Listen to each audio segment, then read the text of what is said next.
afternoon, Your Honor. Harry MacDougald for Mr. Clark. I'm going to talk further about conflicts, and I'm going to assume the most difficult standard for us to meet, which is actual conflict. But before I begin that, I want to add just a little bit to what has already been said about the standards that apply to prosecutors. Our appellate courts have said often the administration of the law, and especially that of the criminal law, should, like Caesar's wife, be above suspicion and should be free from all temptation, bias, or prejudice so far as it is possible for our courts to accomplish it. The first occurrence of that I can find is Nichols v. State more than 100 years ago, 1915. The most recent, Registe v. State in the Supreme Court in 2010, although they don't refer to Caesar's wife.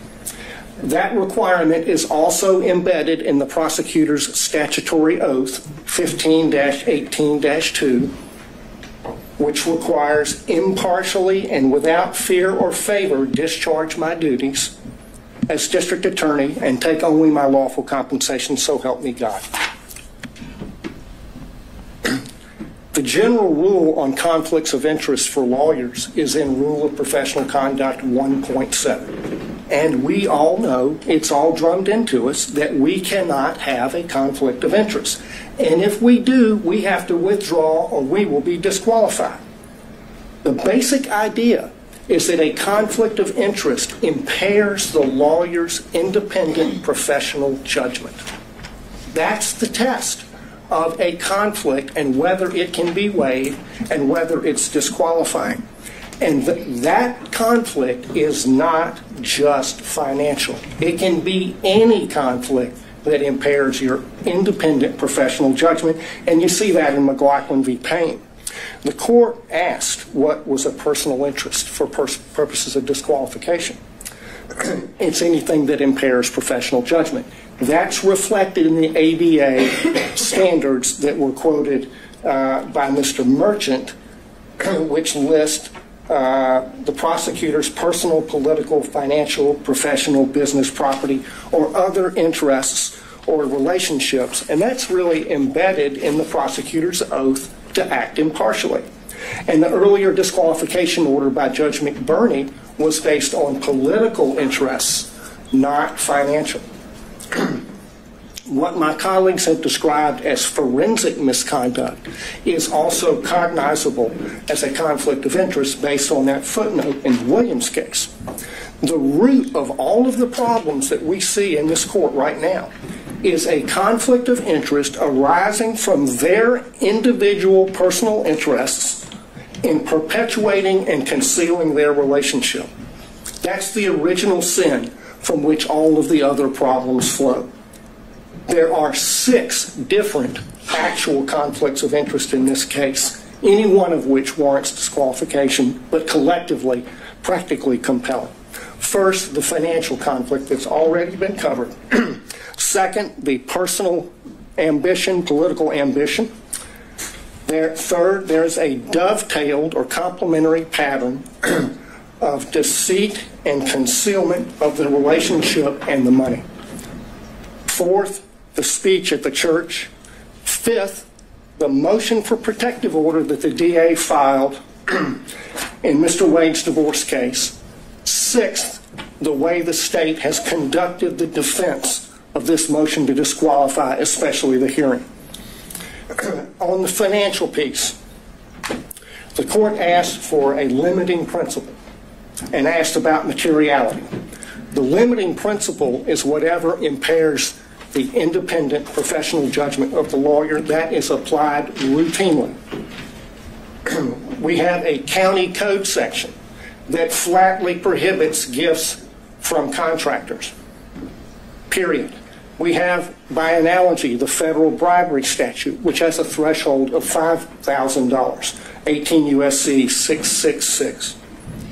The court asked about burdens and inferences. The court can draw a negative inference from the state's failure to produce evidence to support the invisible magic cash balancing theory based on State v. Thomas, 311 Georgia 407, particularly footnote 19. As to the timing question that the court asked about, there were 2 contracts for Mr. Wade executed after they acknowledged the relationship began. Each one of them afflicted or conflicted under county and common law. The second conflict is her political ambition, for which he was previously chastised by Judge McBurney. And that's also present in this book. The inside flap of this book says that they were given, quote, exclusive access to thousands of secret documents, emails, text messages, and audio recordings. The court has twice denied defense motions to unseal special purpose grand jury materials. She helped herself to get the glory of this book. I introduced certified copies of a number of county code sections. I'm not going to walk through those, but I'll tell you why they matter. The stack of law from the state constitution down to the county ordinances imposes a regime on the DA under which she has 3 obligations. She has to go to the county commission to get approval to pay him like she did. She cannot accept gifts from a prohibited source. She has to disclose the gifts that she received. She evaded all of those requirements. Section 2-69 of the county code prohibits gifts from prohibited sources, which he was. There is no boyfriend exception.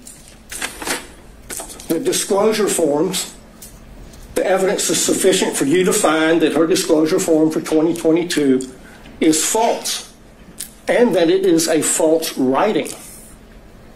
That's an actual conflict of interest between her duty, legal duty of disclosure, her legal duty of candor as a prosecutor, and her private and personal interests in concealing the relationship, concealing the gifts, and keeping the gravy train rolling for as long as possible. His part in the pattern of concealment is a story you see in many divorce cases. The husband is hiding things from his wife. How much money he's making, the other woman, and what he's spending on the other woman. And he got on that stand, lied in his interrogatories, and then he got on the stand and he lied about lying in the interrogatories. And the lawyers for the DA's office, they just sat there and let him do it.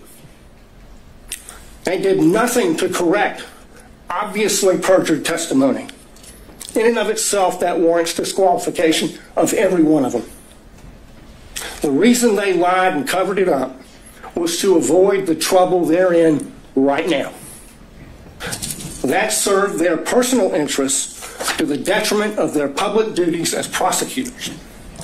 The speech at the church. I want to focus on why she did that. Mr. Gillen talked about that. She did it to deflect attention from her own misconduct and that of Mr. Wade. She violated her public duty as a prosecutor to serve her personal interests and the personal interests of her boyfriend. That is a disqualifying conflict between her personal interests and her public duty that is actual, operational, and materialized, and it rests on undisputed facts. The next thing that she did that was a disqualifying conflict of interest was the emergency motion for protective order that she filed in the divorce. I filed a certified copy of that as Exhibit 37. She sought a protective order under the Apex Doctrine on the grounds that she's the DA. And the whole filing is expressly predicated on her status as DA. In fact, she never lets you forget it. She says it 27 times in 12 pages.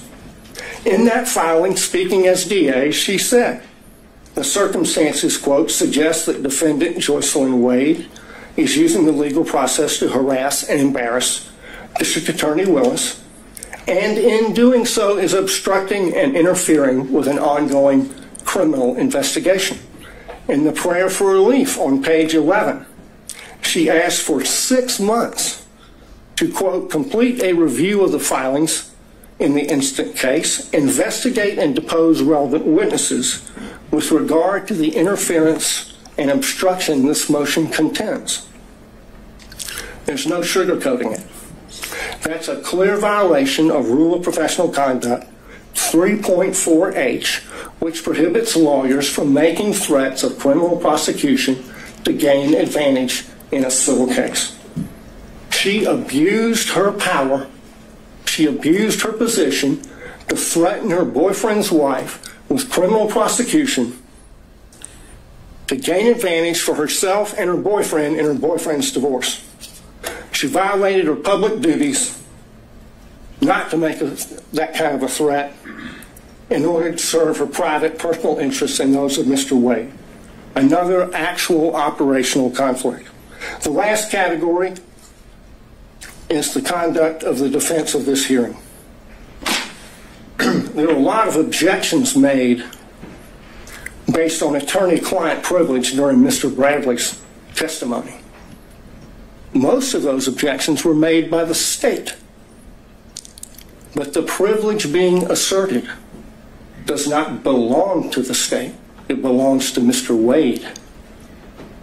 That shows that the DA's office is serving the personal interests of the DA and Mr. Wade in carrying out further concealment and cover-up of their relationship, and not the cause of justice they are sworn to serve. That is a conflict of interest. It's a continuation of the wrongful pattern of concealment and cover-up that they've engaged in since the beginning. But now they've enlisted the entire office in the enterprise. In the written response to the motion to disqualify, they said this, and I quote, "To be absolutely clear, there is no evidence that D.A. Willis derived any financial benefit from Mr. Wade." That's on page 15. Flat out false. 10 lawyers in this case put their name on that, starting with the DA. So throw another log on the bonfire of conflicts of interest.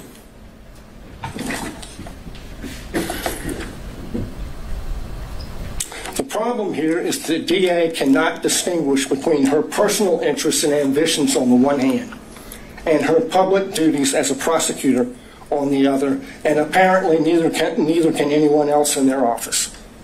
Of the 6 conflicts I've identified, only one is subject to a conflict in the evidence. This is a case study in what happens when you operate under a conflict of interest. It's put an irreparable stain on the case. Think of the message that would be sent if they were not disqualified. If this is tolerated, we'll get more of it. This office is a global laughingstock because of their conduct.